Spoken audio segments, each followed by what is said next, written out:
Bismillahirrahmanirrahim. Assalamu alaikum viewers. World Economic Forum 2026 has just been concluded, so where the global community gathered to discuss numerous issues, but with a particular focus and a keen focus on economy and the trade.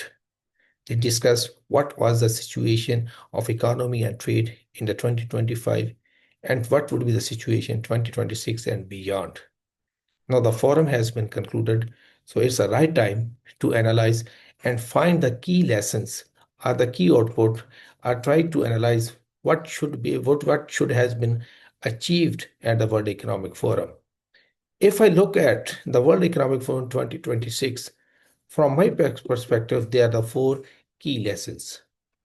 First of all, the global structure is changing, the power is changing, but there are four elements which we can reinforce these assumptions.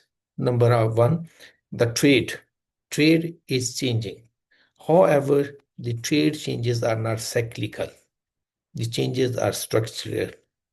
It means the global order which was built around the WTO and steered by the WTO has been challenged. It has been challenged by the very forces which created this, such as European Union or the US. The US trade war has ruptured the trade system.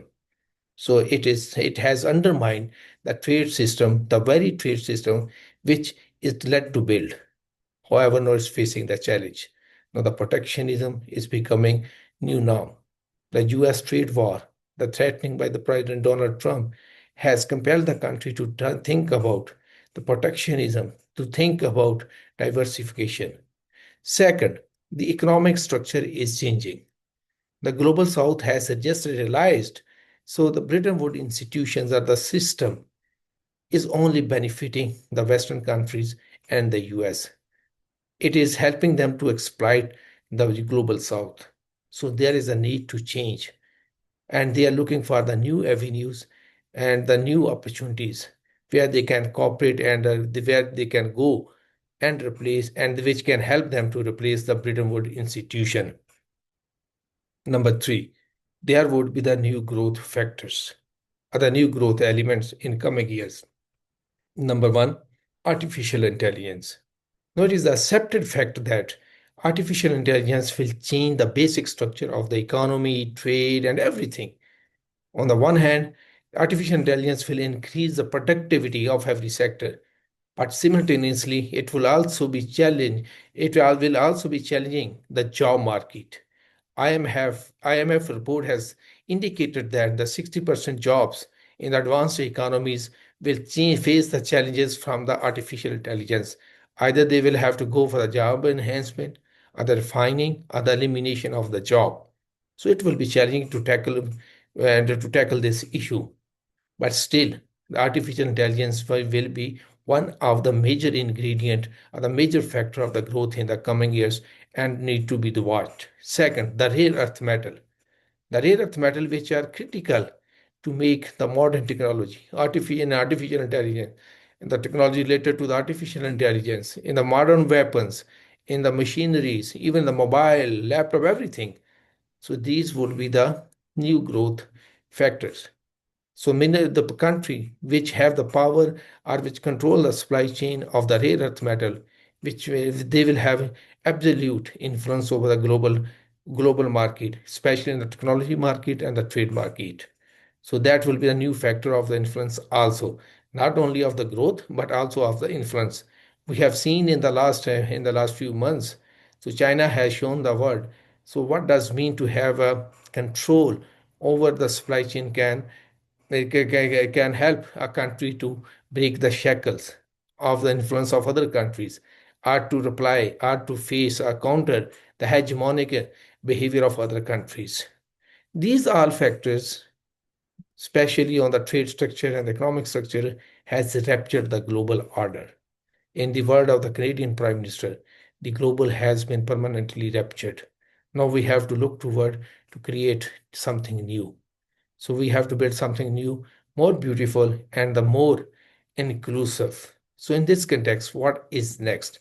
If you look at the global picture at this point of the time, especially from the start of 2026, we can see the world is looking at China. Therefore, so many world leaders has visited the China till now. First, it was Ireland Prime Minister, followed by the Canadian Prime Minister, then the Finland Prime Minister. Now, the UK Prime Minister is there in China. So they are looking for the trade deals, they are looking for the new economic linkages. But the fundamental question is why they are going there, why they are specifically looking at China? Because China can offer them. If you look at the industrial base of China, and China produces almost one third of the industrial output of the world. China is a, if you look at the rare earth metals, China is undisputed superpower in the supply. Have control over the supply chain of the rare earth metals, and the rare earth metals are the critical for the technology development. And if we look at technology development, China is leading a world in especially in the artificial intelligence. On top of that, China is a huge consumption market with a population of 1.4 billion people. It does not only have the population which have the resources to consume, which has the money to spend. So that is more important element. It is not just only the number of the people, it is also about the purchasing power of the people. So people have the money and they have the income levels which can help them to consume more or to spend more on the products. And moreover, China is giving different subsidies and introducing programs to enhance the consumption. China is also working to further increase the income level of the people, also increase the pension of the people, and create a sound social security system so people can spend more. These factors, including the one more element, is very important in the consumption. So many people, many hundred millions, hundreds and hundreds of million people are transiting from one class to another class. For example, in the last few years, China has transited all its population from poverty, and no, China is the only country with a zero poverty. No, the lower class is moving to the middle class is moving to the upper class. It will create trillion economy of trillions of dollars, a new market of trillions of dollars. So these all countries know that China has this potential. That's why they are going to China, and China is helping them.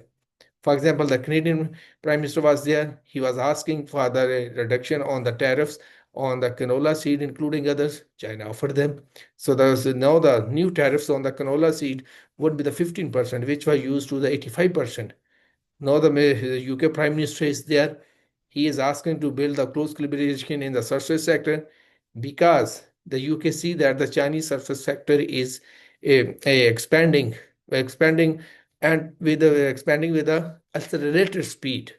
So UK wants the other surface sectors such as finance, health, and other to get a space in the China. So China is offering them. And the most interesting thing in this whole scenario is that look who is next to visit China: the German Chancellor and the President Trump, the US President Trump. So they also see that China has the power, China has the market, and China has a will to cooperate and to work. That's why. And China, it is true because China is offering win win cooperation to everybody. China is not offering win and lose cooperation. So China is offering win-win cooperation to everybody. Let's build together, let's grow together, let's be happy together. So China is not threatening any country. So every country is moving there. So that's why it is being said a new global order is in making. And China would be the center of that global order. And China, if you look at the economy or the trade, China will be becoming the center of the world. And this global economic order will be followed by new global political governance and the security global order, which will again be centered at the China. But to play an effective role as a central player or the main player of the new global order, China will have to make some adjustment and have to refine its some policies, which will be discussed in the next episode. For now, this is all from our side, and we will see you in next episode with more discussion about what China should do on its policy level and what refinements are required. Allah Hafiz.